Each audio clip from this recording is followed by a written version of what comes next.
Dictation start होगा ठीक 3 second बाद। Yes, ready, start. दुनिया में खेलों का सबसे बड़ा महाकुंभ माना जाने वाला ओलंपिक अब अपने अंतिम पड़ाव पर आ गया है। इसमें विश्व के कोने कोने से आए चोटी के खिलाड़ियों ने भाग लिया। उसमें कुछ को ही सफलता प्राप्त हुई और तमाम के खातों में असफलता आई। सफलता और असफलता का निर्धारण करने में जिन बिंदुओं की अत्यंत निर्णायक भूमिका मानी गई उनमें से एक है प्रबल इच्छा शक्ति। जिस स्वप्निल मुकाबले के लिए खिलाड़ी कई साल कड़ा परिश्रम करते हैं, उसे वह इच्छा शक्ति और मानसिक दृढ़ता के अभाव में मात्र कुछ ही पलों में गवा देते हैं। कहते भी हैं कि युद्ध केवल अस्त्र शस्त्र से नहीं बल्कि उत्साह से भी जीता जाता है। प्रबल इच्छा शक्ति ही उत्साह की वास्तविक जननी है। प्रबल इच्छा शक्ति ही मनुष्य की सफलता का मुख्य आधार है। यह प्रत्येक व्यक्ति में विद्यमान है, बस उसे जागृत करने और विकसित करने की आवश्यकता है। व्यक्तित्व निर्माण इच्छा शक्ति पर ही निर्भर करता है। असफल होने के बाद भी प्रयास करते रहने की लगन ही इच्छा शक्ति का निर्धारण करती है। इच्छा शक्ति के अभाव में योग्यता, अनुकूलता और प्रतिभा किसी काम की नहीं। दुख और असफलता दुर्बल इच्छा शक्ति के अवगुण की आते हैं। अतीत को लेकर पछतावा, अनावश्यक चिंता मनुष्य की इच्छा शक्ति पर आघात करते हैं।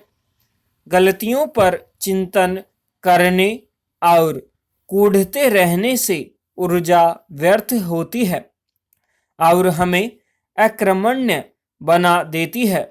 यही अकर्मण्यता इच्छा शक्ति का हनन करती है और मनुष्य जीती बाजी भी हार जाता है। इच्छा शक्ति के अभ्यास की उत्तरोत्तर वृद्धि के लिए ऊर्जा को सकारात्मक सार्थक कार्यों एवं सत्संग में लगाना चाहिए।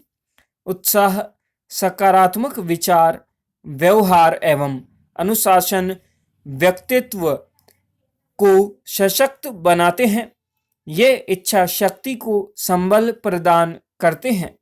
इसी इच्छा शक्ति का विकास ही व्यक्तित्व को समग्र उत्कर्ष के शिखर पर पहुंचाता है।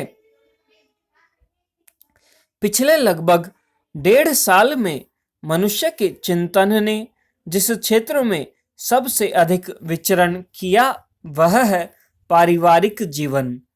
परिवार में भी सबसे महत्वपूर्ण घटना होती है परिणय यानी विवाह। इसलिए कहा जाता है कि सफल वैवाहिक जीवन पर ही परिवार की शांति टिकी होती है। परिवार बचाने की जितनी तड़प होगी, यह इस महामारी से निपटना आसान हो जाएगा। जैसे आजकल कहा जाता है, परीक्षाएं ज्ञान से नहीं तकनीक से पास की जाती है, ऐसे ही वैवाहिक जीवन अब मात्र संस्कार के ज्ञान से सफल नहीं बनाया जा सकता। इसके लिए देश काल परिस्थिति की कुछ तकनीक अपनाना पड़ेगी। जैसे ज्ञान संग्रह से नहीं अनुभूति से आता है, ऐसे ही तकनीक बुद्धि से नहीं समझ से आती है। वैवाहिक जीवन एक सीढ़ी की तरह होता है। इसमें स्त्री पुरुष अपना एक हाथ एक दूसरे को दे देते हैं और दूसरा हाथ मजबूती से सीढ़ी पर रखते हैं। फिर एक एक पैर आगे बढ़ाते हुए चढ़ना होता है। यहाँ एक की चूक दूसरे को भी हिलाकर रख देगी। इसमें यदि विश्राम भी करना है तो चढ़ने से पहले कर लो या पहुंचने के बाद। पायदान पर विश्राम करने में खतरा है। वैवाहिक जीवन में विश्राम शांति भी एक तकनीक है। बस इतना जरूर याद रखें कि यह सीढ़ी सांप सीढ़ी की तरह है, जिस पर हर कदम बहुत सावधानी और सजगता से उठाना है। परिवर्तन कभी सरल नहीं होता, लेकिन परिवर्तन के अभाव में क्रमिक विकास भी संभव नहीं है। जब तक आप अपने सुविधाजनक दायरे में सिमटे रहेंगे, तब तक कोई विकास नहीं होगा। जब तक आप अपने भीतर स्वयं को अपने आरामदायक दायरों से परे ले जाने की चुनौती नहीं देते, तब तक आप वह नहीं बन सकते जो आप बन सकते हैं। इस दुनिया में कुछ भी मिडास टच नहीं होता। ऐसा कोई व्यक्ति नहीं होता जिसके लिए सब कुछ हमेशा सही घटित होता हो। कोई भी हमेशा सफल नहीं होता।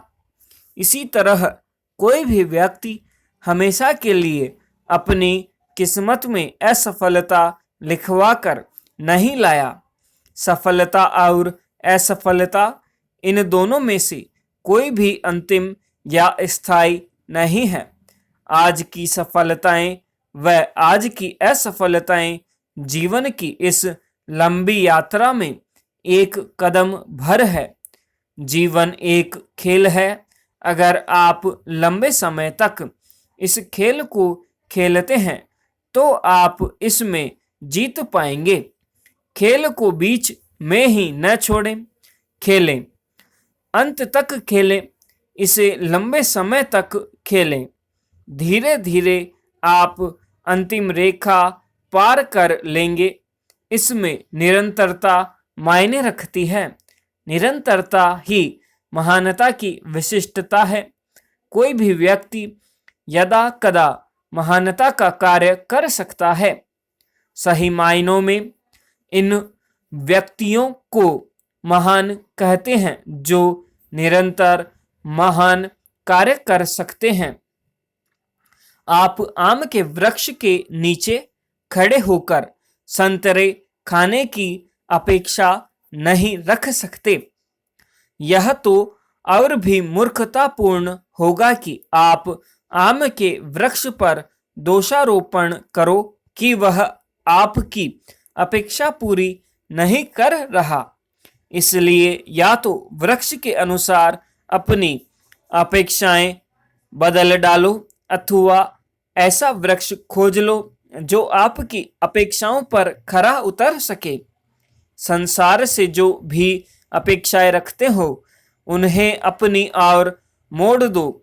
यही जीवन में शांतिपूर्ण प्रगति का मार्ग है। सारे काम भी स्वेच्छा से करें। जब आप स्वेच्छा से कोई काम करते हैं तो आप जो भी करते हैं उसका भरपूर आनंद पाते हैं और जब यह पूरा होता है तो आपको संपूर्णता का अनुभव होता है। हमें अपनी पहल को मुझे इसे अवश्य करना चाहिए से हटाकर मैं इसे करना चाहता हूं पर ले आना चाहिए। अगर किसी न किसी तरह हमें कोई काम करना ही पड़े तो हमें उसे करते समय भरपूर आनंद भी उठाना चाहिए। जो भी हो, प्रसन्नता की ओर जाने का कोई मार्ग नहीं होता, प्रसन्नता ही मार्ग है।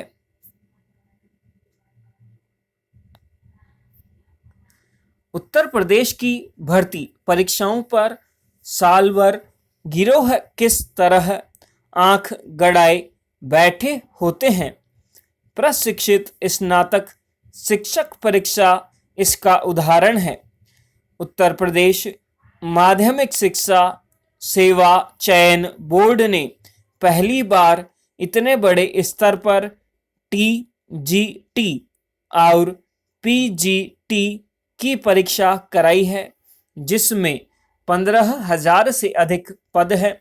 आवेदकों की बड़ी संख्या को देखते हुए ही सालवर गिरोह ने इस परीक्षा में सेंधमारी के लिए जाल बिछाना शुरू कर दिया था। पुलिस ने गिरोह के 10 सदस्यों को पकड़ा जरूर है और उनसे पूछताछ में जो जानकारियां मिली है वह गिरोह के अंतरराज्यीय होने और एक पुख्ता नेटवर्क की ओर इशारा करती है। यह था 100 शब्द प्रति मिनट की गति से अभ्यास। आपने किया सिर्फ स्टेनोग्राफी के माध्यम से। करते रहिए कोशिश कुछ कर गुजरने की। मैं देवेश शर्मा लेकर के आता रहता हूँ इसी तरीके के अभ्यास आपको मिलेंगे प्लेलिस्ट में। मिलते हैं नेक्स्ट डे नेक्स्ट डिक्टेशन के साथ में। तब तक के लिए जय हिंद जय भारत।